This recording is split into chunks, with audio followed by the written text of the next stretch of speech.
What's up, everyone? Welcome to Boss Rush After Dark, the alternative podcast show for the Boss Rush Network. I am your host, LeRon Dawkins, and my teammates are here with me again tonight. Hello, Stephanie Klimov. How's it going? Going well. Ride or die crew right here. And Ride or I'm die. snuggled up here in bed and ready for After Dark. That's the best way to do it, right? Corey Derrick, what's up, my man? How's it going? I am also here. Thank you for inviting me on your special program. I think Corey's broken. I know, dude. What's going on, man? Like, you partying too much with your work buddies? Yeah, that's it. Although there is a rumor about a company retreat coming up soon, which I'm very excited for. So a company retreat. Yeah. And where's that gonna be? Well, funny you should ask. Someplace where women have tans and barely wear any clothes? Yeah, Disneyland.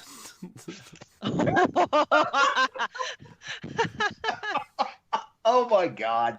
That is so perfect for you. I know. I'm very so I mean, it's one of the when they brought up the topic of this retreat, that was one of many suggestions, although I think it's probably a little bit too expensive, right, for 12 people-ish. So, I mean, it would be cool, though. But I love the way your company thinks. I know. I know. I you know, like, I could just, as soon as Disney World showed up, I could see Corey. Corey was basically like the Rick and Morty fans were, you know, a couple of years ago when they got the announcement that new season was coming. Corey was probably like that, except he contained it, so it was inside his brain where he did all that fanboying. I mean, Am I right? I mean, yeah. There's nothing wrong with that, man. No, like, the thing is like it's not Disney World, it's Disneyland, and I've never been to Disneyland. Oh, land. Oh, California. Yeah, and I've never been to Disneyland, and it's like something I feel like that's pretty boss. Yeah, and it's like something I've wanted to do like my whole life. I think it's the fact that nobody just wants to go to fucking Florida. I mean, Florida's just hot, and well, Florida's a hot mess. Yeah, and in a lot of ways, it's a hot mess. So, anyways, yeah, that's, I don't know. I hope that's it, but I doubt it. I don't know. It's really expensive, and just trying to get a bunch of people there. Yeah. It's just like seems like a nightmare, but a Cali trip definitely is more expensive than a Florida trip. And it's funny because Florida is just one. Well, it's actually one large fucking resort.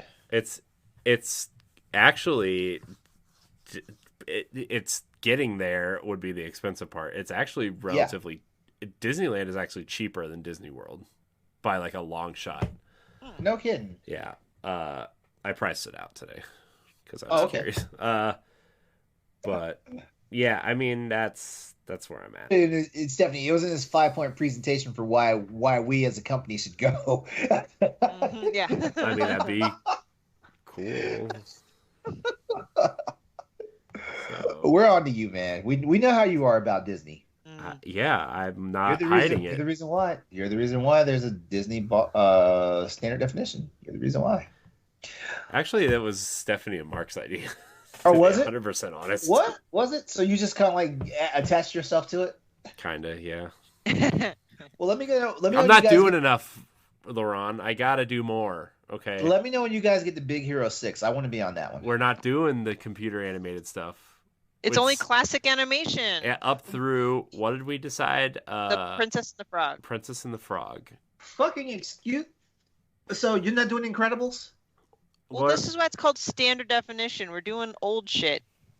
The Incredibles is old shit at this point, The though. Incredibles is old shit. It's like 20 years old. LeRon, we're not ruling that out. We're just focusing like one section at a time. Relax. Oh my gosh, he's so mad right now. I'm so disappointed. LeRon, you realize if we got every series done that we have planned on standard definition, we'd have like 4 years worth of content. Okay, you gotta slow. What's down. wrong with that? What's wrong with that? Nothing, except for when are we gonna record it all? I feel like we're doing a mighty fine job now. We're doing what we're doing. I know. Standard definition was the one show I thought we were going to be behind on all the time because it doesn't have that set day to record, and it's the only show we're ahead on by a lot. Dude, you got Austin, doing looking for standard definitions to do, man. Like, trust me, you got content. We talked about doing like a bunch of classic kind of like 90s style comedy movies like Heavyweights and Chris Farley movies. Yeah, Chris Farley movies, Adam Sandler movies. This is like the third time Stephanie's mentioned Chris Farley. I know. I love that man. So, yeah. Well, shit. Just be glad I'm not asking you to do Star Trek standard definitions. Why aren't you? I don't think we have enough Trekkies in Boss Rush. Find I don't really someone. Find a guest. Oh, that is a possibility. I don't think we. Yeah, I don't hear enough of the Boss Rush people talking about Star Trek. I know Ed talks about it, but he's not serious. I think he talks about it because I talk about it. If I'm being serious, I don't talk about it because I don't watch the modern stuff. But my dad is a huge Trekkie, so I got to see all the original and older shows. Oh, Dude, he took me to a thing in Vegas where they had this like Star Trek setup, and the Vegas experience. Oh my god! Yes, and they had those like creepy alien guys, like actors, like following us, and it terrified me because I was young. So no, I'm like a Trek, like a honorable mention Trekkie, maybe. I don't know. I can do this. I saw the first reboot. Yeah, you did. You did it with the correct hand too, because for some strange reason, like my right hand, I have to actually like fix my hand to do that. Like left-handed comes easy. Oh, look at the ambidextrous so-and-so. How you guys doing, though? Fine. Tired, but I'm happy to be here. Yeah, I feel like I've been so busy for the last like 2 or 3 months, and then on top of that, I just keep giving myself new projects to do, and that was dumb. Look, okay, so. I know you said it. You said it. This isn't one of our game shows, but it's fine. So Nintendo Power Block 300 is coming up, and I thought it would be fun to make a fun logo to promote 300. And then I fell down the rabbit hole like I do, Laron. You know what I do. I know. Well, I came up with a better idea for something, and then I went and redid all of the assets for Power Block, and it took me like 4 days to do PAL Block, expansion pass, and direct recap show, and all of the backgrounds that we use for the shows, and all of the podcast box squares that you see when you download the show, and the thumbnails that you see on YouTube. And it's just like, oh, why did I do that to myself? And now my brain is like, now I have to do it for the rest of the shows because none of it matches, and this looks so much better. Wait. So are shows getting just a special for like the milestone episodes, or are we getting whole new assets? No, these are new assets for after 300 and onward. So Crossroads has no hope of getting to 300 anytime soon. I mean, you have episode 100 coming up. We have big 100. Milestone. Yeah, we just wrapped 77 last night. Yeah, so. I mean, Crossroads is next, and this show's gonna hit 150 soon, and so this show's also next, and it's or Boss Rush podcast is gonna hit 150 soon. So it's like, what did I do? What am I doing to myself here? Yeah, I mentioned it before. You're a born content creator, like got that artist mind, and I gotta stop. Somebody needs to stop me. Nobody tells me no. That's a problem. That is a lie. That's a lie. That's a lie. Because I know for a good long while, I tell you no all the time. Well, we just don't want you to burn out. I think. Yeah. Remember how you were last October? Yeah, but I almost feel like you were ready to like quit. That's how bad. But see, now he's doing the but. What excuse do you have, Corey? I was still at my old job in October, and I was working 5 Which was a.m. to also 6:30. which was also 6 days a another week. point of freaking burnout. Yeah, that was not. I don't know how I am alive. That was awful. That job seriously like took a toll. But now I have a great job and I love it, and I would not trade it forever for anything. I know it's not the case for everyone. Sorry, Stephanie. Yeah. But, I know I took like the opposite, but hey, it's a gamble. But you know what? I am transitioning in a role at my job where now I am now producing, recording, and editing the podcasts there now. Oh, so you're basically doing what you do now. I'm literally doing what we're doing now, but they pay me for it, and it is Nice. awesome. Also, their podcasts are like a half hour long, and ours are like 2 hours. And I got new toys. I got Final Cut Pro, which is extremely interesting to use when you've been using iMovie for 5 years to edit shows. But yeah, it's been fun. I'm learning a lot, but it's fun. But I'm also still doing social media until if/when they decide to hire a new social media person, which I don't know if they're going to, because I'm doing it. So. Well, I mean, let's put it this way: like after a year's time, it gives you leverage to actually like put in for like a raise. Mm-hmm. I'm just, I just really like my job. I mean, I think once you work like crappy jobs your whole life and you finally settle into something that you semi enjoy doing, at least it's like, it's such a breath of fresh air, I can't agree with you more. Yeah. Yeah. Makes such a huge difference. I mean, we think about it. We spend a large percentage of our adult lives working. Mm-hmm. So. Yeah. So plus, like, I have the option to work from home if I need to or want to, and it's just, there's a lot of good benefits to this job that some people might take for granted, but I'm not. I'm like, I almost feel like I finally got an opportunity, and so now I'm overthinking everything and like over trying, because like I don't want to go back to the bad jobs. I don't want to go back. Anyways. You're good. Oh my gosh, my cat scared the living daylight out of me. What specifically did she do? She jumped up on the bed. Yeah. That was okay. That was with no warning.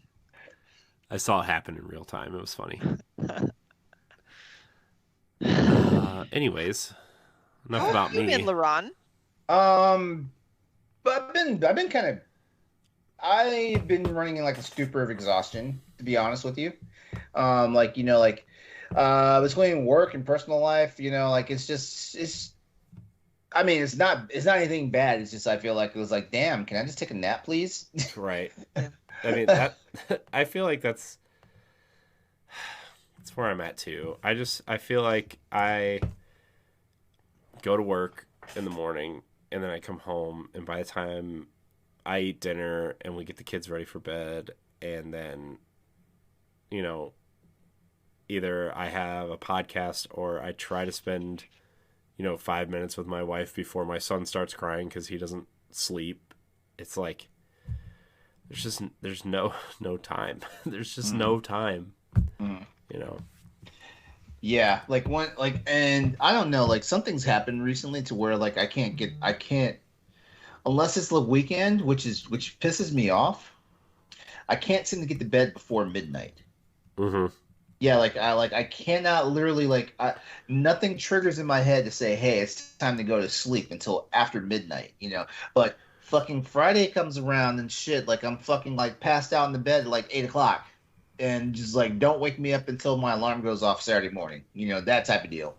I don't get it. And actually, Friday Friday of the week is the only day that I actually go to bed early, because Saturday and Sunday might as well be Monday through Thursday again. Like midnight. Right. Yeah. So I don't know. I feel like people lied to us when we were kids, and it's like, Yep. and I was like, you're gonna love being a grown up. Well, the fuck I do. I keep Now, telling my son almost every day, I'm like, you do not want to grow up. Stay as being a kid, because yeah, it stinks like poo. Like, yeah. it's like that scene in Happy Gilmore. Stay here. Stay as long as you can. Where he's like shaking the kid's face, and he's like smushing it like this. Yeah. Now, you know, remember when we were kids? Remember when we were kids, and it seemed like it just took forever for like a year to go by and stuff. Yeah. And now we're sitting up here like, holy fuck, it's 2022, or more like, holy fuck, it's April 2022 right now. Yep. Exactly my thought. Yes. Yeah. Where I hear what it is. I hear what it is. It's kind of like our brains are like hard drives and computers.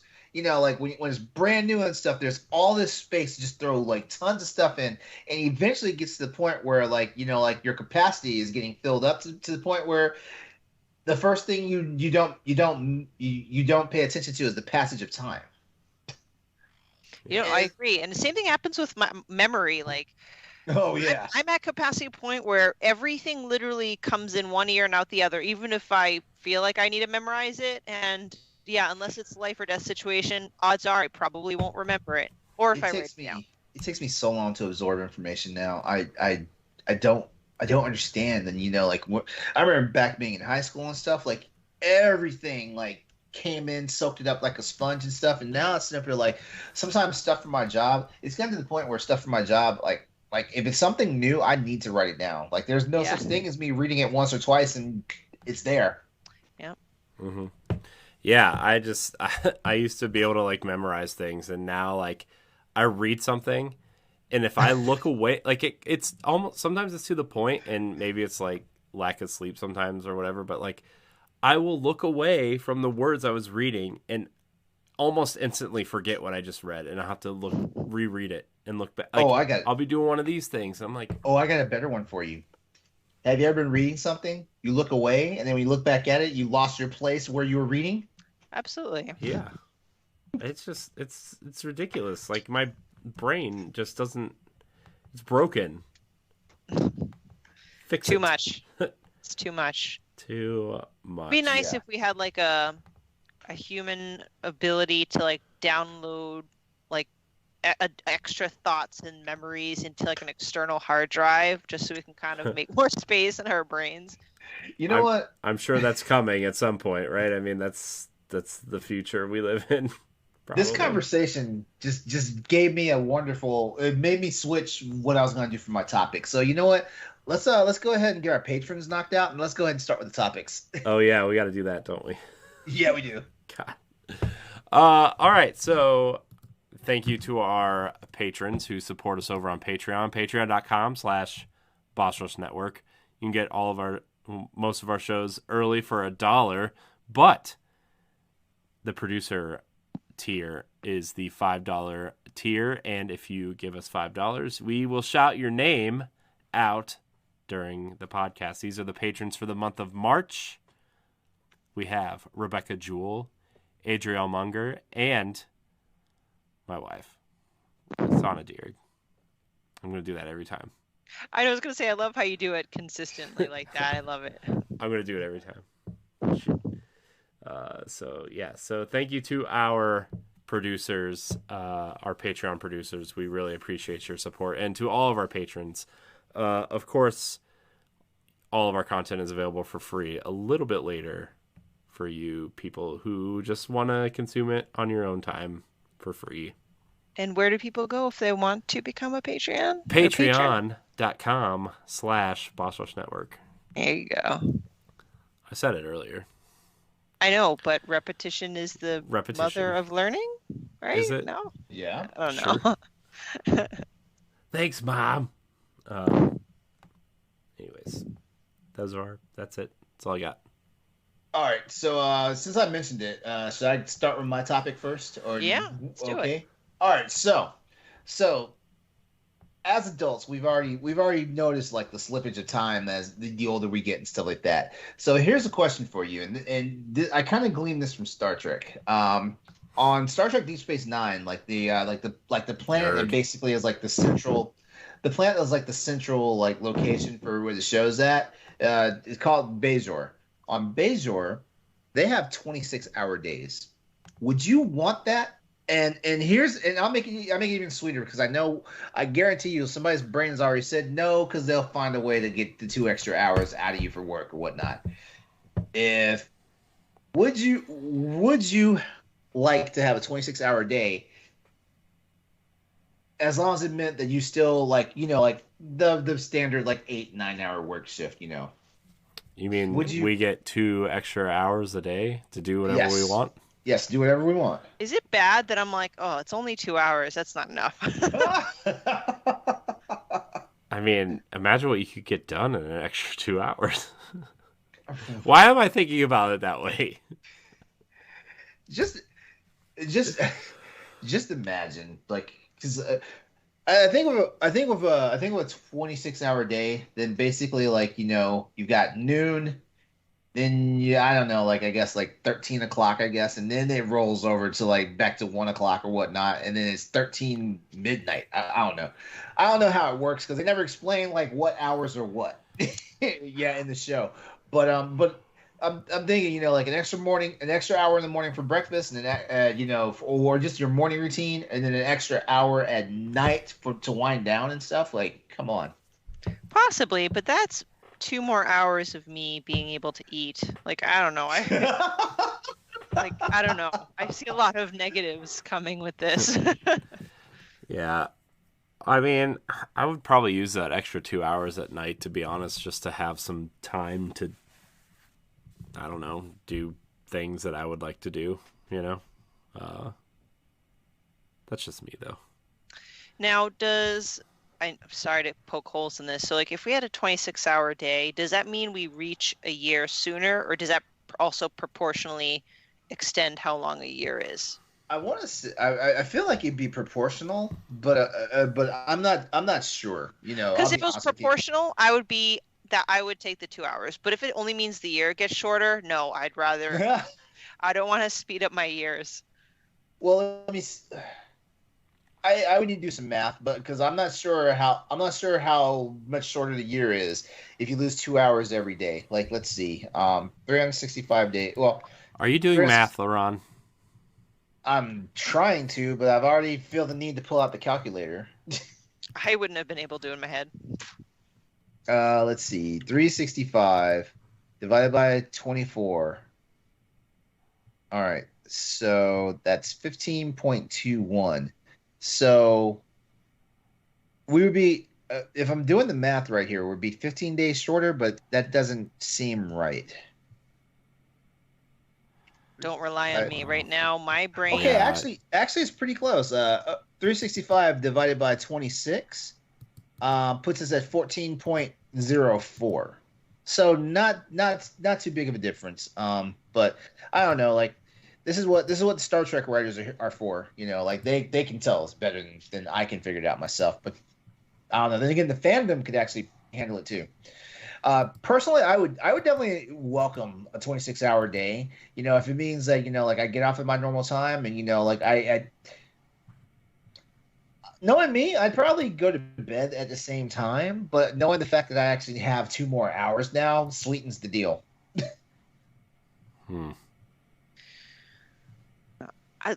I gotta say I'm pretty lucky with the amount of sleep that I get. So if I were to have these extra 2 hours, I would honestly block them off so they don't, because once you get that free time as an adult, it can easily be taken over by something, right? I would block off those 2 hours, and one of them would to ensure I have a daily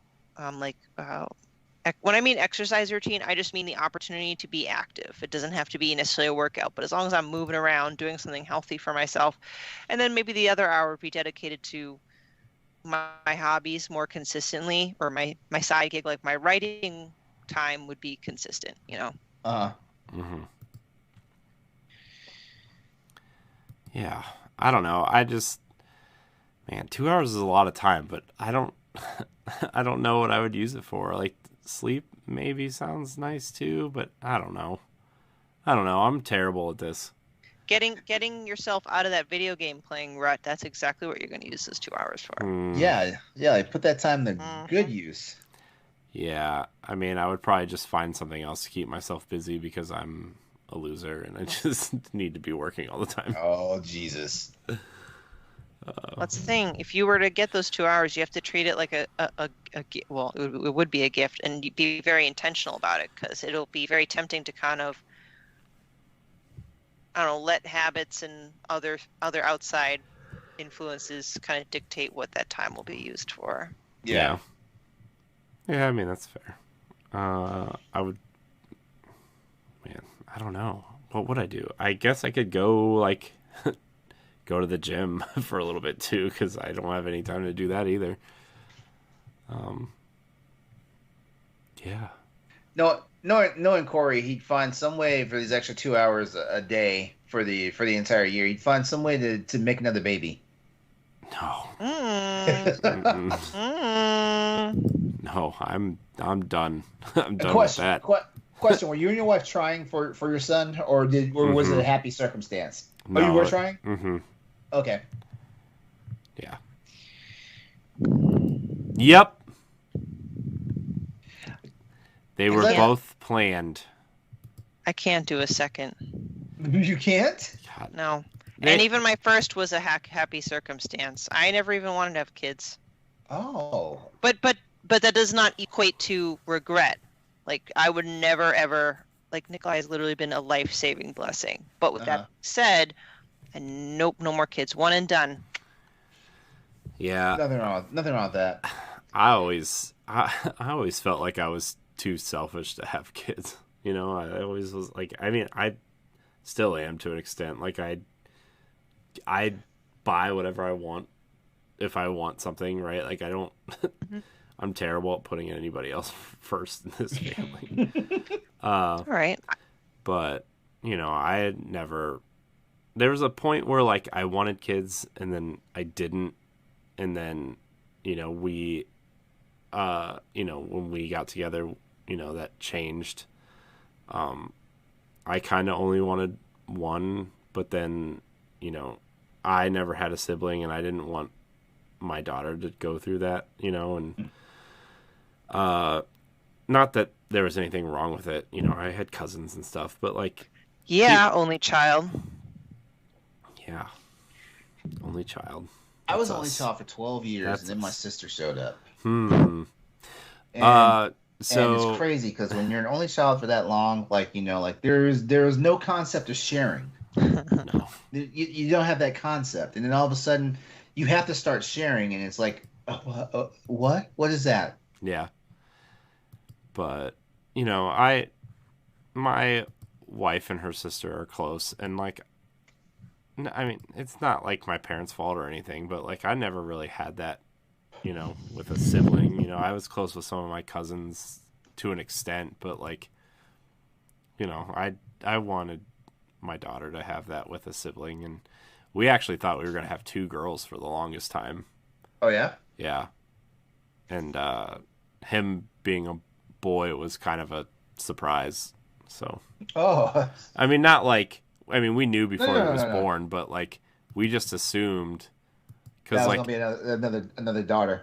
Yeah, I mean, all this, like, everybody on her side of the family, all of the siblings are the same gender, right? Like 2 boys, 2 girls, 2 boys, 2 girls, right? So we just assumed that it was gonna be another girl, and it wasn't. But all the siblings on my side of the family are all different genders, so I don't know. It just happened that way, I guess. I wish he would sleep though. He doesn't sleep, and he's always sick. He's just like me when I was little. Like he always has ear infections. He's always sick. He doesn't sleep. Ooh. Yeah, and like.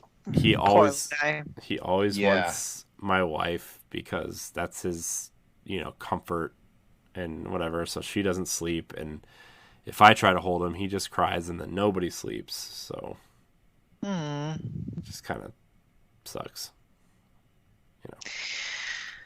Kids kind of go through that. There was a Yeah. phase where my son would keep telling Dimitri to walk away and that he wanted mommy. Mm-hmm. He's like, I need you to walk away. Go to work so mommy can come get me. Oh boy. I will forever treasure that. Anyway, but more time. That would be great. Yeah. I know, right? Yes. What am I talking? What am I talking about? I don't have any kids. Why am I talking like this? I know. What are you talking about? I have no idea. You're not trapped by the shackles of Your spawn. I'm just kidding. They're a joy when they're sleeping. Yep. And when I'm at work. Just All right. kidding. Well, that was my topic. I'm just kidding. That was a nice one. Thank you, Laurent. Time is always it's an interesting concept, like how fast or slow it seems. There's a similar saying where it's like the days are long, but the years are short, which I feel is definitely the case. Some days drag, and it's funny. I like to wish my days away or wish my weeks away, and then when I take a step back, I'm like, holy crap, I'm halfway through the year. Like, what have I done with myself or right? family? Yeah. Yeah, it's crazy. I can't believe it's April already. I can't believe my son is 1 already. Like, that's the kicker too. Is like, I felt like we were just at the hospital like yesterday, and he's 1. Like, he's just so big, and his hair is so much hair on his head, and his teeth, and he just is crawling and screaming and talking a lot. It's crazy. Man, kids are fascinating. Yeah.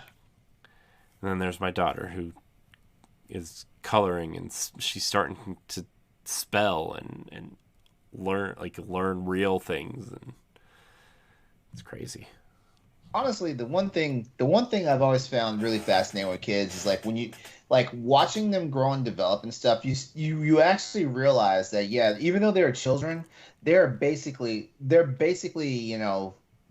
already they're the way they act and the way they think. They're already patterning themselves to be the adult that they're going to become.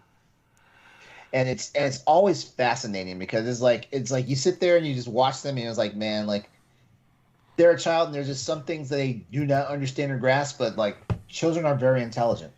Even the ones that will be quote unquote stupid, like they're very intelligent.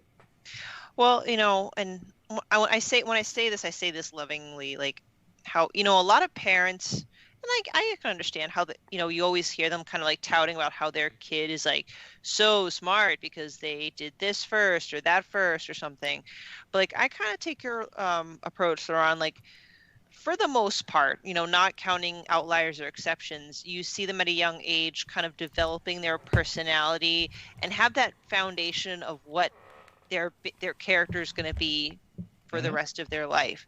And my son, he's slow. He's not the brightest bulb in the box, but he is empathetic, absolutely empathetic, compassionate, loving, thoughtful. Like so many things that he's done. Like when I had to have my biopsy, which I got the results, by the way, for whether or not I have cervical cancer, and I did not feel good afterwards. So I told him, like, listen, I can't play with you like I normally do. I'll do my best, but I can't run or anything like that. He said, it's okay, mommy. You can rest here. I'll take care of you. When I'm done playing, I'll look after you. He got me a blanket. He got me a warm cup of water. He got me chocolate. And he grabbed my coat and he put the coat over my shoulders. A 6-year-old. And I did not ask for any of this. Aww. So I feel like the education will always come later. And so what if he did not walk early or isn't, like I said, the smartest kid in school and knows how to work a tablet, because he's not. He actually doesn't know a lot about tech yet. But he's got such a great open mind. And I just, sorry. Speaking of parents that like to toot their children, their horns, but whatever. It's all right. It's all right. No. Kids. He inspires me to be a better human being because the older I get, the more disgruntled and angry I become. So That's everybody, though. We're all disgruntled and angry. But yeah, my daughter is like that for the most part too, where she'll give you a hug if she thinks you're feeling sad, or she'll like get you stuff, and then her brother shows up, and then she just like pushes him down and takes his toys. Oh, sibling thing, yeah, right? Yeah. yeah. But like, if somebody's like upset, like when my nephew, if he's upset, she'll like go over to him and like hug him and say it's gonna be okay, and then she'll like sit him on the couch and put a blanket on him, and Oh, then they'll like cuddle together and watch something on TV, and she'll try to make him That's feel awesome. better. Yeah, it's really cute. I've never seen two kids so close though. That's She's the cousin bond is very unique. yeah. But like they see each other so much that they're almost being raised like siblings.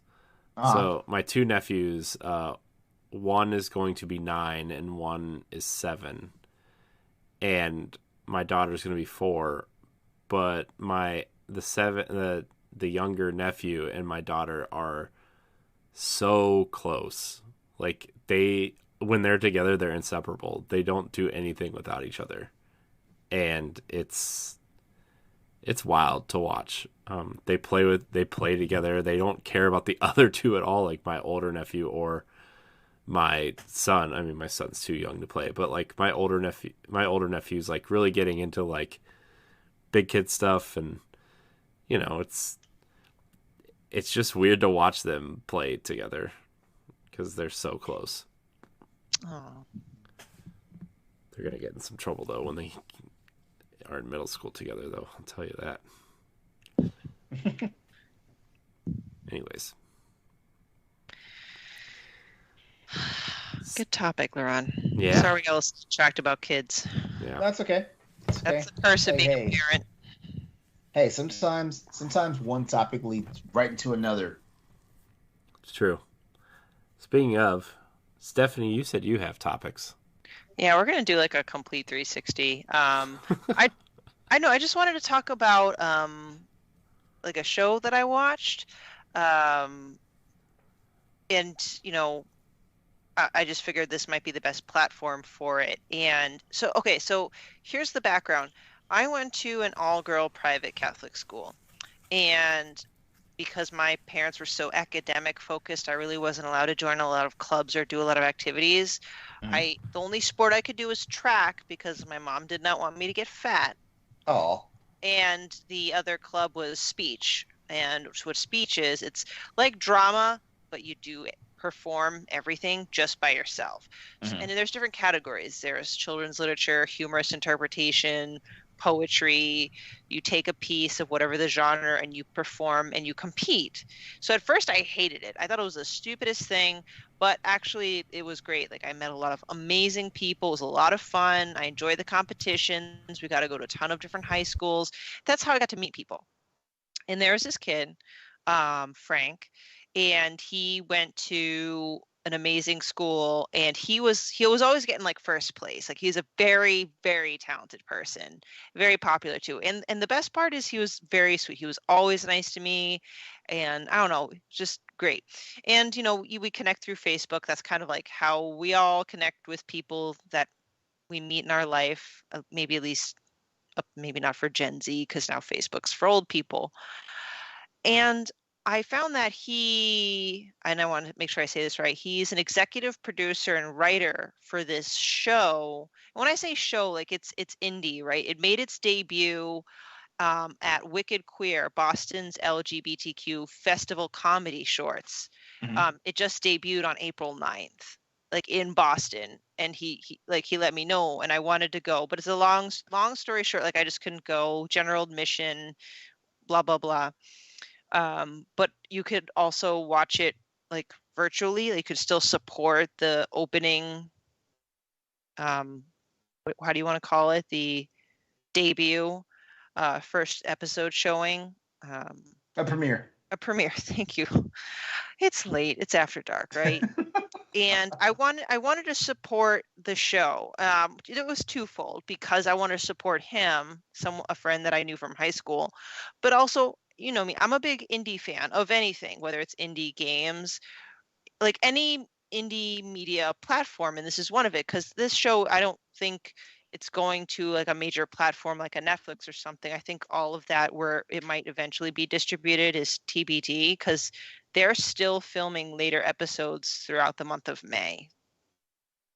But I wanted to talk about it because, I don't know, indie grassroots stuff don't get a lot of publicity, and I want to say that I watched it and I absolutely loved it.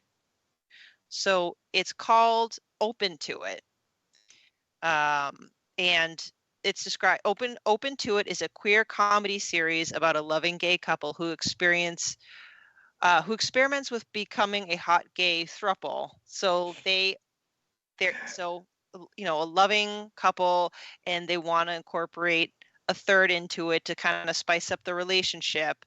But it just turns into shenanigans because it comes with more complications than probably what you'd want to intend, which we could extend that further into the topic about, has anyone ever thought about a threesome, and do you think it actually ruins relationships or not ruins relationships?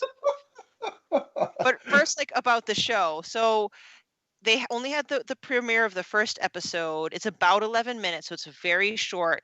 And I got to tell you, the writing and the talent is incredible for indie. Like, it was beautifully shot, and the main characters, Greg and Cam, were very quirky. Like, one's a bit of like an OCD neat freak that overthinks things. That's Frank's character, and I could totally relate because I'm that kind of person.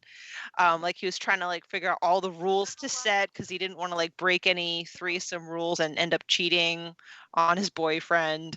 And they really play up some of the stereotypes, or the tropes, I should say, not stereotypes. Like, when the third comes over, he's like this incredibly hot dude. And like, they do the slow motion hair whip and all that stuff. It was great. But I'm not going to ruin the end, but let's just say one of them kind of gets a stomach bug as things progress. Oh. Yeah. So, it's only 11 minutes, so I don't want to spoil everything. But first of all, I do just want to plug and give like props to this show. Again, it's called Open to It. I love the fact that it is indie, it is well done, and it provides, representation for the LGBTQ community.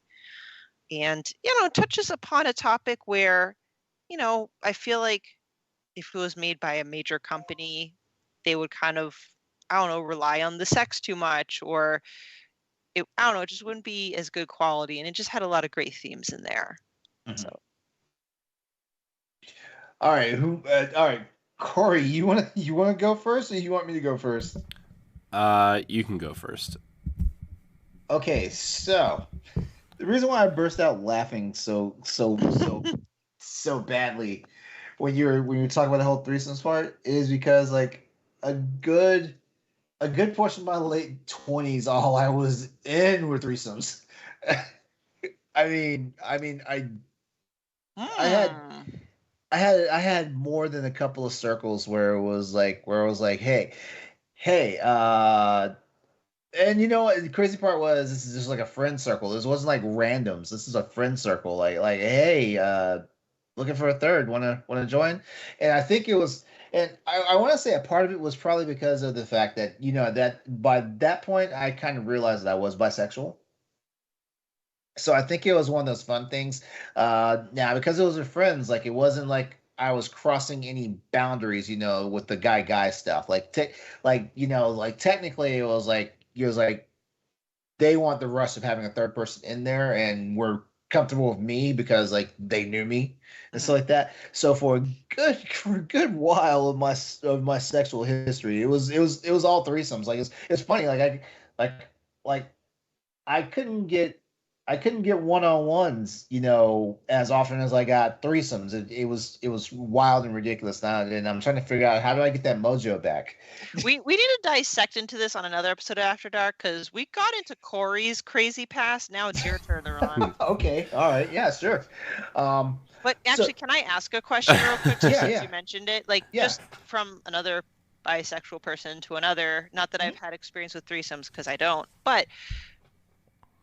Do you I don't know if other people where they are in their sexual orientation, but say you're dealing with two heterosexual people, does that conversation need to be had to make sure people are okay with it? Because some people, they are a bit much where they're like, no homo, or unfortunately you'd run into that. But I always made sure the conversation happened because the one thing, I'm bisexual men particularly, I always get the stigma thrown on that they're just greedy anyway. So I always made it apparent hey, I'm here for the actual act and not so much to try and just make you switch teams or whatever and stuff like that, so honestly, I'll take all the direction, you say what you want and what you're good with, and I will stick to it. So for the most part, our threesomes were usually like the traditional male female threesome, where it was I know as I got further along, something clicked in my brain that the woman is the most vulnerable person here when it's two men versus her, stuff like that. So something clicked in my brain eventually that focus on the woman, but not focus on the woman particularly, just be about her, but make sure that she's the one having the good time, because she's not having a good time, the guys are not going to have fun and stuff like that. So yeah, I always try to make sure the conversation got out there, and hey, you two, you set the boundaries, and I'm here for it because I'm just trying to get laid anyway. So it doesn't matter which way I get it. But yeah, so. I ask because, again, never have, but if I ever do have, I would want it to be with another woman and a man because I want to experience both. But that's the only one I've never had, the two women, one guy, me being the one guy. I've always wanted that, but obviously, if I would want to experience the woman as equally as I do the man, and I feel like if it's a straight woman, sometimes they do, because when guys think of girls making out or doing stuff, they're really just, for the most part, two heterosexual women just trying to impress the guy. Yeah. But then it's a whole different level if you're actually attracted to the other woman. And I've actually, unfortunately, been in that circumstance where the girl would be like, "Oh, you're not attracted to me or something, are you?" And it's a little bit of, it makes me sad. But I have been in threesome situations where the other guy has kind of crossed the line, and the one thing I've always tried to do is because in situations like that, you don't really, if a straight man's willing to cross the line, then chances are the thought's always been there, so you want to try to make sure you don't freak them the fuck out. But in all honesty, when it comes to sex, you always want to make sure you don't freak any of your partners the fuck out. Yeah. Stuff like that. So it's why sometimes I've gotten myself in trouble with actual people I've been in long-term relationship with, because I will say I have a very different view of sex and sexuality, and it kind of disarms them to the fact where they don't know how to process it. And I've gotten in trouble with it because they're thinking that I'm some I'm either one big ass hoe, or they're thinking that I'm so oversexed that I can't establish a connection. And it's not it. It's more of I understand how we are in our heads and stuff like that. So me having more of that empathy and stuff, makes it an easier thing for people to experience and stuff like that. But people don't take it that way. Yeah, everyone's built differently, and that's what makes me think about the show. That's why I like it, because even though it's a comedy, I'm looking forward to future episodes, because like, will having the threesome impact the relationship? Will it make it worse or actually make it better? Like, you never know. Like, the guy I'm actually I dated this guy, we broke up, I'm actually back together with him, and with the first time I actually felt like comfortable in my sexuality, and he was not a stick in the mud like other people. Like, I can be open about who I am with him. So our sexual relationship was very good because of that. And we talked about whether or not we'd have a threesome, and I said, I'm willing to do it, but if we do, there is a chance that I might not take you seriously as a partner. And that's not because I'm blaming him, because I'm the one who actually kept bringing it up, not him, actually. It's just that I actually don't trust myself. I'm afraid that if we do it, I will get some sort of emotional insecurity that will fall out afterwards. So like, I'm blaming myself, or I'm in fear of myself, what'll happen as a consequence afterward, which is unfortunate, because I am extremely curious, and I would not mind the experience, but I don't trust myself. I mean, go ahead, Corey. I'm gonna be honest with you. If you're gonna try it, I would try it when you are not seriously with someone, because I've been in situations where it's been one way or another, and it's like, well, that, not to like, this is gonna sound kind of sexist, but I don't mean it to be, but the girl I was dating, well, the girls that I was with, that I was, seriously with, when we would try this, would always get jealous, and it was not a great feeling for either of us. So yeah, it's also, it's like, Laurent, I know you said you've never been with two girls at the same time. It's a lot more work than you think it is.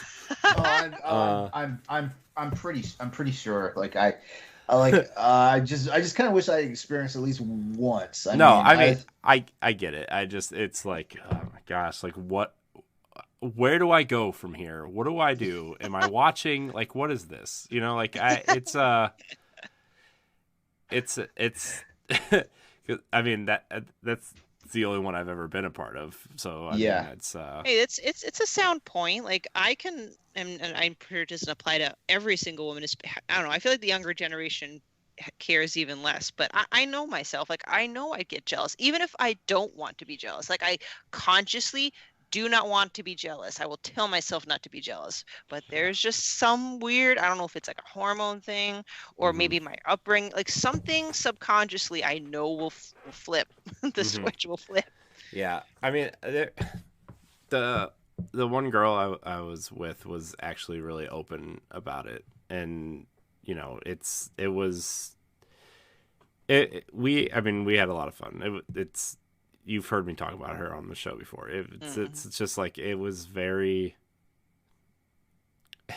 we were very experimental, we'll say, very open to things, and it was just like one of those things where she was fine, but like other girls weren't. It's just, you just gotta, like, you gotta have the conversation. Yeah.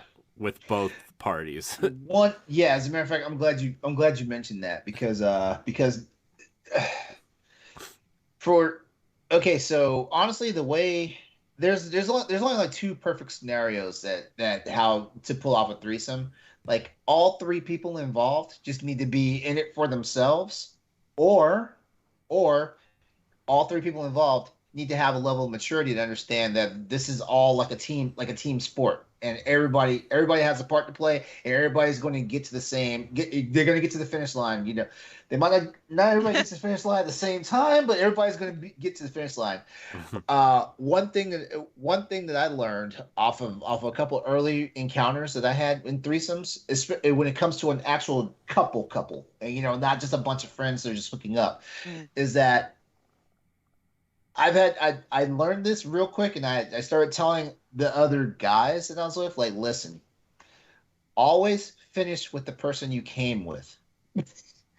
Always do that because what's going to happen is if something is going on and you're not finishing with your primary partner, there's going to be a mental hang up, like it's going to be, and Mental women are hang up. more There's easy. going to be a long argument afterwards. Is what's going to happen. Well, there's going to be a long argument because like, and it happens to guys not as easily as with men are sexual creatures. Like we just want to get our rocks off. We just want to get if the other person is accidentally the person that gets our rocks off, we don't care. We got it off and stuff like that. With women, especially with women, and what I've learned with women that are part of an attached couple in a threesome, the moment like is if it's a girl guy threesome, I definitely tell that rule: finish the person you came with, because like y'all are gonna go home, and the first thing that usually comes out of your girlfriend's mouth or your wife's mouth is like, am I just not doing it for you anymore? Yeah. It's like, what does she have that I didn't do? Or something along those lines. And it's a psychological thing. Like, it's psychology on both sides. Psychology in the man's brain. Yeah, like I'm getting my whistle wet. I mean, and it's going. It's going to happen. Yeah, don't be on that side of the conversation. I've been there. Yeah. It's not a good one. But in all seriousness, like, to your point, Laurent, I just think, like, as a guy who went through his 20s, and, like, it's like guys like that. It's like you want what you don't have, right? Yes. I mean, it's not like I'm saying, like, anything bad or anything. It's just like a natural kind of thought process that you have, and it just varies on whether you can control it or not. But guys want what they don't have, and when you're with a long-term partner or something, like, they offer you something new and different, it's more exciting than like, this is a very terrible analogy, but I'm going to use it anyway. So, like, I'm trying to eat better and eat healthy, right? I eat a salad for lunch. I eat egg whites and turkey sausage for breakfast. When the weekend comes, you put that pizza in front of me, I'm going to eat more pizza than I normally would. Okay? I'm just saying. Yeah. Okay? Yeah. That's how it goes. So, yeah, if you got to have that conversation. And to Laurent's point, you got to finish with the person you came with, or they're not going to be finished with you for a while. Yeah, exactly. Yeah, and yeah, it's just it's a maturity thing, like, Yeah. And I'm not, and it's not to say that the person who is accusing the other person of the wrongdoing in this situation is more immature, but when people make these type of decisions, like, because like sex changes everything. And sex definitely changes everything when, like, you bring a person in, an extra person into the equation, like, and here's the thing about it, like, even though, because I did look up the show, like, I can't wait to check it out. Like, is the open to it? That word open actually, like, redefines, like, a boundary and stuff like that. It redefines the boundaries that you as a couple, like put yourselves in, but it also redefines a boundary as far as, like, what can and cannot, what can enter and what can't leave, and stuff like that. There were definitely rules for that. Right. Yes. Especially the first time I was ever a part of one. The girl I was with is like, you cannot do these things, and I mean, it, and, like, okay, I get it, right? I get it, but also, like, what are you doing? I also think it's because, like, partners don't want to see, oh, I didn't know you were into that. Yeah. Stuff like that. And it's like something they've never done with you before, or vice versa. Something you've never done with them. It's like, oh, I didn't know you liked that. Yeah, that's yeah. Wow. Yeah.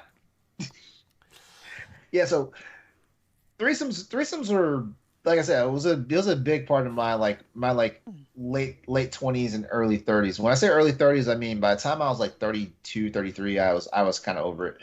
Yeah. Oh no. No, not over it. More like the opportunities weren't coming up anymore. Like, I mean, shoot, I want to say in the last 10 years, I probably had one threesome. I just want to be able to have that experience once, but I like how you said, Laurent, like you had like a group of like friends, like a certain circle, because there are definitely apps like dating sites that Yeah, are specifically for that kind of stuff. And yeah. like I think working in the medical field kind of ruins it for me because all I can think about is I'm meeting up with all these strangers. I don't know what I'm gonna get. Oh yeah, or there's that too. You know what? As a matter of fact, I will also say this. Like I know for sure. Like my 20s, I engaged in some very at risk behavior. Just take it for Yeah, but just take it for we however you. most people do though, right? I mean, that's part of the experience. Be dumb in your 20s, be smart in your 30s. That's always been like I mean, at least when Mm. I was growing up, that was like the thing is like, oh, well, your 20s are for you to be dumb and have fun and, you know, spend money and Yeah, date around and do whatever you want with people, right? I mean, that was like in the 2000s and in the late 90s and early 2000s, that was the thing. And, you know, I was so in high school, I was like very not like that way, you know. I but then like when you work at a restaurant for so long, you start to change. I mean, restaurant. Let's face it, restaurant people are just those kind of people for the most part, anyway. But like, you know, I met someone and they were very experimental with these types of things, and we were together for a while and we tried a lot of things, right? Mhm. With people maybe would be super questionable. So, and you know, even a I feel like relative I feel but like of hers, but I. that's, you know, that's another story for another time. Oh, I can't wait. Oh jeez, that we just gave Stephanie all this material now. yeah, you She's know, gonna be coming for us now. but you know, you learn things, you try things, and it's fun, and you just don't think about it at the time. To where Yeah, now, like as you get older, you start second and third guessing everything you do. Like yeah. you know, things I wouldn't have thought about back then, I think about now like double and triple time. Like, oh my gosh, I can't believe why would I I spend money on that? Where back then I'd be like, oh my gosh, I don't have enough money. I'm gonna spend more. I You know. remember. I remember. Here's a funny story. Because I remember. I want to say it was a few years ago. Like it was definitely before. It was definitely before I met my boyfriend. Uh, that that I had a random hookup with somebody on the app on one of the apps. You get into that horny phase. So you open up the apps and you just do Mm. your thing, right? And I remember I had a hookup with somebody, and and it was just really bad timing because I I have adult eczema. Like I had it when I was a kid. I outgrew it. There was a good portion of my life where I didn't have a flare up or anything, and then suddenly it came back. Mm. So I hooked up with this dude off an app, and then within one day I had an eczema flare up, and it was a Oh bad one. no. My mind just went fucking nuts though because I was like, what the and there was a small rational part of my brain that was like, this is just eczema. Why are you tripping? But the rest of my brain was like, what the fuck? Of course, like Oh, didn't exercise the best judgment. that's happened to me many times. I'm like, what is this lump? It was like an ingrown hair, Yeah, yeah, Or exactly. and as a woman, lots of pregnancy scares. That if that did not scare the bejesus out of me, like, I I have a funny story like that too. On when I was in, I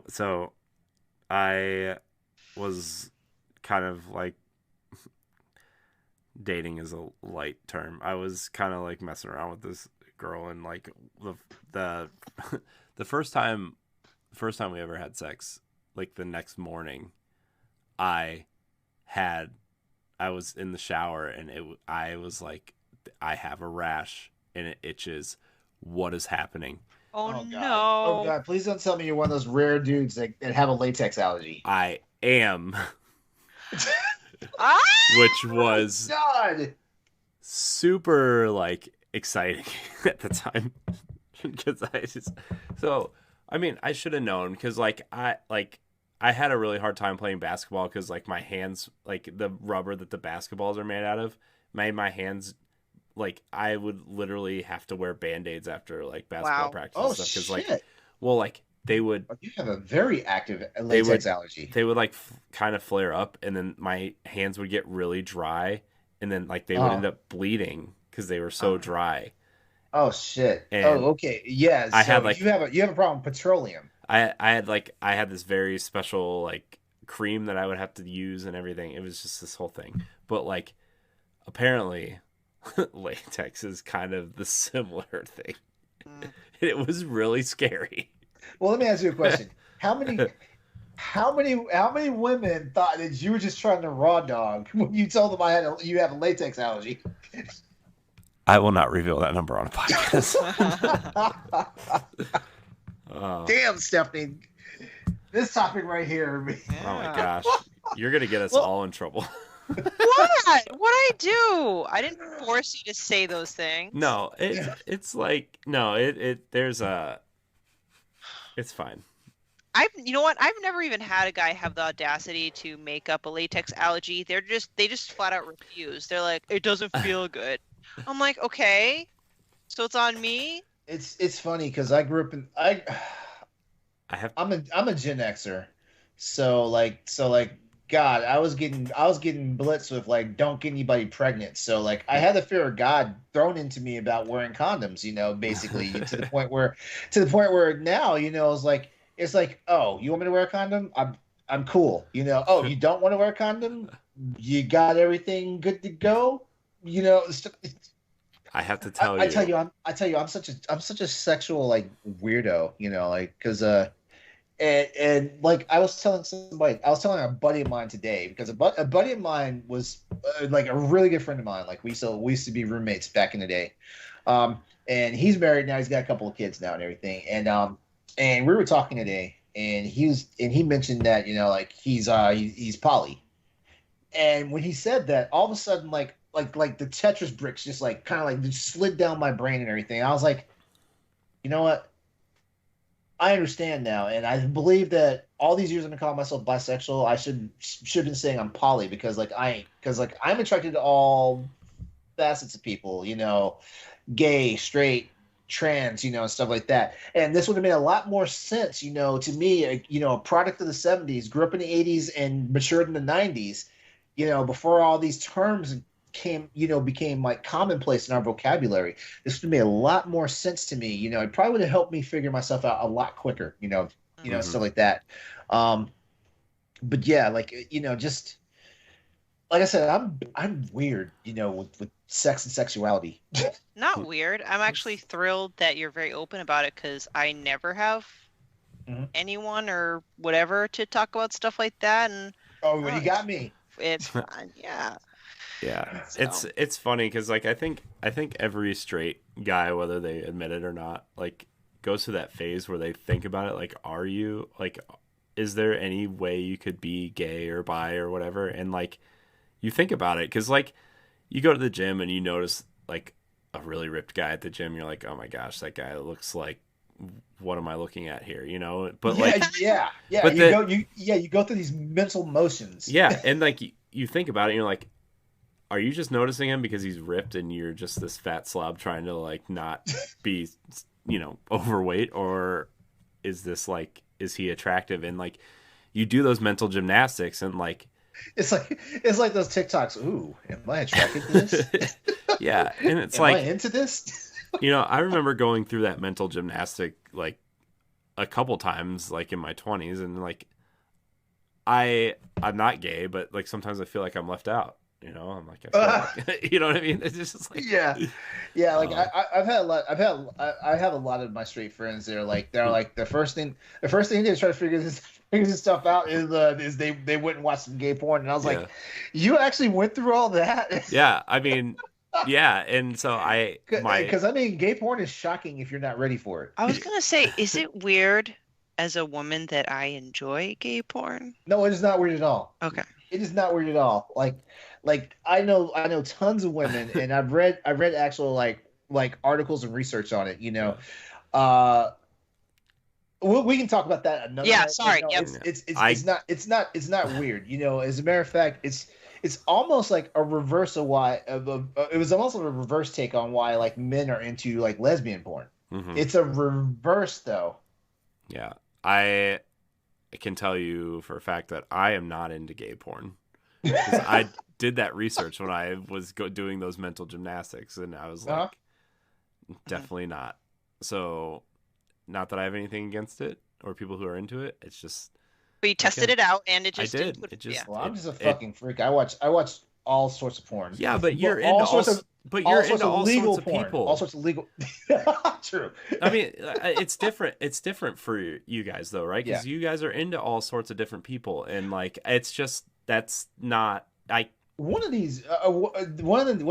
One on a future episode of I was about to say Crossroads, on a future episode of After Dark. Well, with Stoy and Austin, I'm sure that would probably come up at some point too. So. On a future episode, I'll talk about how I started like coming to realize that I wasn't straight, and I'm talking about as a kid. You know, when I say as a kid, I mean like like probably as early as like 12 or 13, like when I started thinking. That'd be great because I've had a similar experience, and I would say I was around 12 when I. Yeah.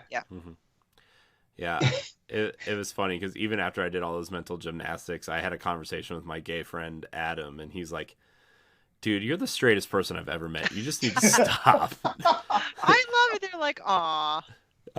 We were friends for a really long time, and when I left the restaurant, we haven't talked. We've talked like a couple times since then, but not since. I would like to have him on this show. I think he would be really interesting on this show in particular, because he's really weird and funny and fun, and I just like he would be perfect for this show. But I don't know if he would even be interested in being on a podcast. But I'll reach out to him and see if he would. Reach out to him. See if. And like it was always funny because like our joke was I was always just like, Adam, don't be gay, and he's like, don't be straight. Don't be straight. I love it. Shit. Wow, you got me to run my mouth, Stephanie. Shit, like usually it's Corey that's doing this. I know. I try to keep my mouth shut this time. I saw you trying. I'm like, don't worry, we'll get to him. Corey would probably put the brakes on me as soon as I broke out a sleazy sex story. That's not true. Yeah, right. I've told enough of those on here. I don't. Yeah. I mean, I've got more if you want to like have a. Listen, guys. No, we don't have to have a competition, but you know what? Oh, Stephanie. Let me tell you about all the different costumes I've seen over the years, Laurent.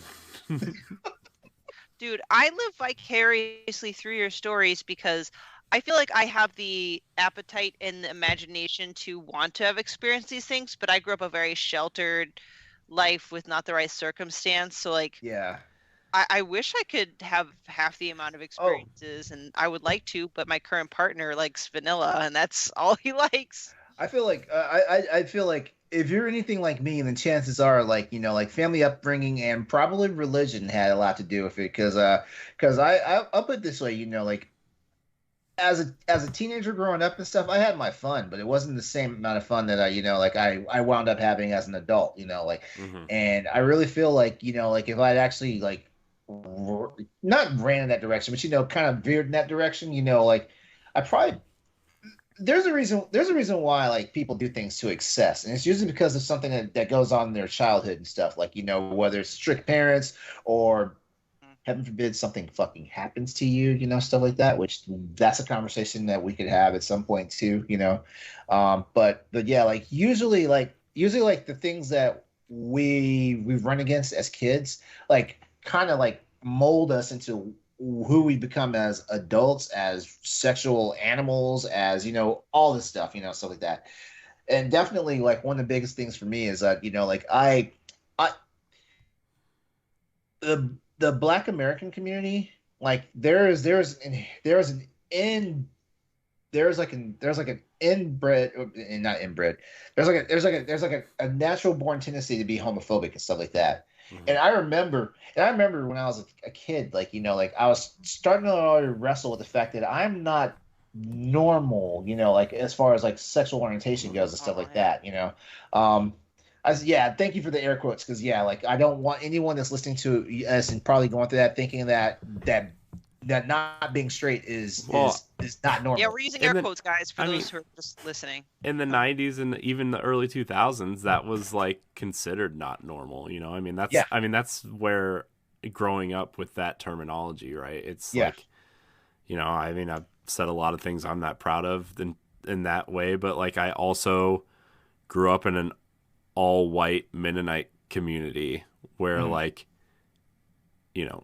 if you were darker than pale, you were scary, right? I mean, that's yeah. You know what I mean? That's where it grew up. And like, this could be a topic for another day too. But like, even now, like I still fight myself when like, it's just like this constant thing of like, when I'm in Akron or at work or something and I see someone shady, I still like look over my shoulder and stuff. And it's like, you gotta like, I don't know. It's like, I mean, it's just this weird thing. And I don't want to be like that. Isn't it crazy how in your modern brain, like it feels like you got stunted somewhere in your development? Mm-hmm. It's crazy, and the sad part about it is because like you're a product of your environment. So like nurture has a lot to do with it, right? Yeah. And there's literally days when it's like you almost feel like you're going insane because you're like, I know this is wrong, but I still have these thoughts and stuff like that, or better yet, like I was taught this is wrong, but it's not wrong. Mm-hmm. But like, why the fuck am I so conflicted about it? Yeah, I mean that's where that's how I grew up, right? And like all like the way I was kind of like raised is like gay people were bad, mixed race relationships were bad, like all these things were just like they're bad. And I'm like yeah, and, it wasn't until but there was no rational reason for why. No, and like gay was a term for like a derogatory term, right? And like if you didn't like something, it was gay, and it was like that until I moved to college and one of my roommates was black, and like growing up in an all white community, that was scary because of the way I was raised and grew up, and like I learned that, oh, well, there's just people out there that don't understand and are even so far to say mean about this type of stuff. And fuck yeah. Obviously now in today's society that's everywhere, whether it's social media blasting it out or whatever, but like it's just, man, growing up is weird. Yeah. And yeah, oh yeah. I mean, this one topic tonight is going to spawn many conversations. Yeah, I mean, we can. Yeah, this is a topic for a different day. But like, growing up is wild. Everybody. Well, I'm so happy this topic spawned a lot of topics. Oh yeah, I was just about to say it was your topic. Any final thoughts? No, I just again want to shout out if people are interested. Check out opentoitseries.com. They're a great group of people to support, and I'm looking forward to more of their episodes to see what happens. Yeah, I've got the IMDb page up open for it, and I want to watch it whenever it becomes available. What's up, Corey? Is it? I just thought of something really wrong. I thought you were gonna say if people are interested, hit me up on Twitter. I was like, oh my god! I was like, this is not where I thought that was going, and it didn't go that way. If I did say that, would I really get any DMs though? I'm not Ron. Are I, you kidding? I don't think so. Trust me, between if the DMs, go ahead. between your openness on this show, plus the stuff that you post on Instagram with your pole workouts, that you should probably just close your DMs right now. I have not gotten a single one of those creepy type DMs. Did you know that? Oh wow, they respect you. Wow. No, this is why I have I guess I'm kind of ugly syndrome. So No, Jesus Christ, no. No, it's probably the other way around. People are just intimidated. That could be it. I don't know if I buy the intimidation thing, but we Oh, can also have it's a that thing. conversation. It's a thing. You There was a point. You just announced that novel 5 is on the way. Trust me, like there is an intimidation factor in that alone. Yeah, let's face it. Well, Oh, thanks, guys. it's Well, anyway, there's no, a- I'm not inviting people into my DMs. I want to. Oh, trust me, if they get the idea your DMs are slidable, they will be all up in it.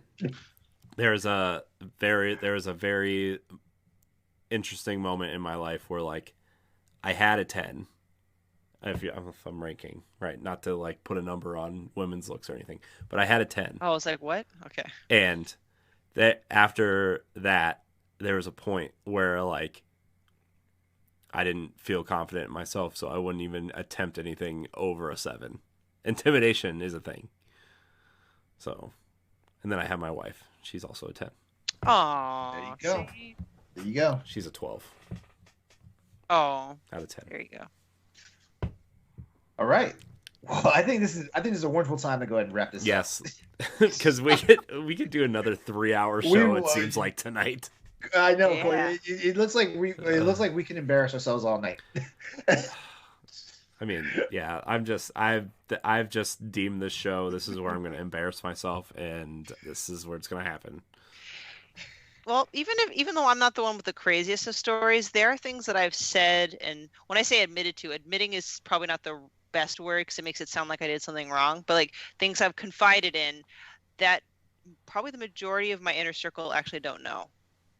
Ooh. Not because I'm hiding things, like whatever, but it's just Yeah, but these aren't conversations you're going to go This have is with your not a mom flu- at this is- dinner, right? I mean, Yeah. yeah, that, and I hate to say it, but they're not so much friends anymore. But a lot of my female friends, I did not tell them that I'm bisexual because they've kind of said to me in conversations that just happen, like I wouldn't be okay with if any of my friends were lesbian or bisexual because I don't know if they'd be hitting on me, which again can also be another topic. And that's just homophobia right there. Mhm. So just like aside, like there are things that I'm bearing out on here that I acknowledge that could be listened to anyone, but in a Mhm. sense I'm glad I have this platform to say because I'm very comfortable with you guys. Yes. I love you Yeah. guys.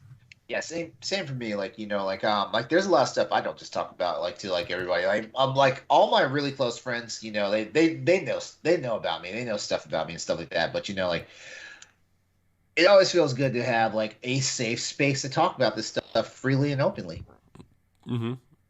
Yeah, it's also interesting for me to learn different perspectives on things because outside of like whoa, hold on before you finish that thought. This is not the gay agenda being pushed upon you, forced upon you, Corey. well, I mean, it's not like I'm gonna come out here next week with like a rainbow mesh sleeveless top or whatever and some booty shorts. I'm just That'd be great if it was. I can loan you the one. case. I can loan you. I can loan you a sleeveless top. I have a ton of sleeveless shirts in my closet. Actually, I just like I gotta lose the weight first, Laurent, and then one day on a milestone weight week, I will wear a sleeveless shirt in honor of you, Laurent. It's not going to be pretty, but I'm going to hold you to it. Okay. Like, oh Lord, Corey's showing some skin. Must be my birthday. All right, let's wrap it up. I did not mean to objectify the man like that. I'm sorry. I don't know what you're objectifying. Oh boy. All right, everyone. This has been Boss Rush After Dark, the alternative podcast of the flagship show for Boss Rush Network. We'd like to go ahead and thank you all for listening to us, tuning in. being patrons, stuff like that. You know the deal. Before we head out, here's how you can connect with the crew. Stephanie, go first. Great. People can find me on Twitter and Instagram at Klimov, KLIMOV_author. As the guys alluded to, all my poll stuff is on Instagram, but all my actual content creations on Twitter. You'll find me on Wednesday nights on the flagship show Boss Rush Podcast. I'm also on Standard Definition, leading the classically animated Disney movie discussions, and I write articles for bossrush.net. All right, Corey. You can find me on Twitter and Instagram at IamCoreyNHD. You can find me on Nintendo Power Block. You can find me hosting the Boss Rush podcast, and you can also find me on various iterations of Standard Definition. All right. And as always, you can catch me on social media at Exodus803. That's also my Twitch and YouTube channels. I am also on the Standard Definition series for the MCU as well as Mass Effect. And don't forget Crossroads. I almost screwed it up. I'll eventually get it right. The show's changed over now. It's the Crossroads podcast from Boss Rush Network, and find that every Tuesday night on my Twitch channel at 8 p.m. Eastern Standard Time. So definitely don't forget to look us up. All right, everyone, come back and join us for our next installment of Boss Rush After Dark, where we will be back with more topics that aren't completely content appropriate for our other anchor shows. Guys, tonight was definitely not something that would be on Nintendo Power Block.